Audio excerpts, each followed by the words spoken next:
Для всех желающих изучить ассирийский язык мы подготовили видеоуроки. Первая часть этих уроков – это ассирийский алфавит, аль-бит. Следующая буква ассирийского алфавита – вав.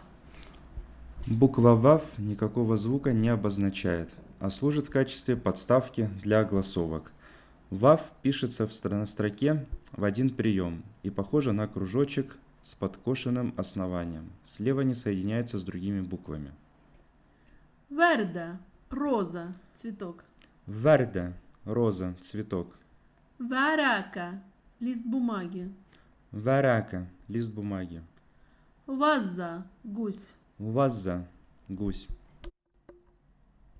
Следующая буква ассирийского алфавита – зейн. Буква «зейн» на письме обозначает звук «з». Эта буква похожа на запятую, кончик которой опускается ниже строки. С левой стороны «зейн» не соединяется с другими знаками, пишется в один прием. Зигя – звон. Зигя – звон. Зерда – желтый. Зерда – желтый. Зуйзы – деньги.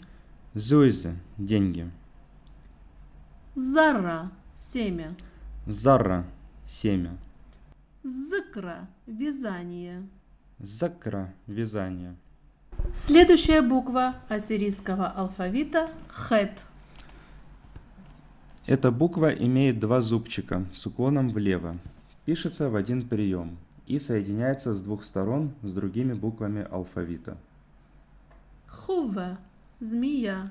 Хувва – змея. Хамра – вино. Хамра – вино. Хабуша – яблоко. Хабуша – яблоко. Хубба – любовь. Хубба – любовь.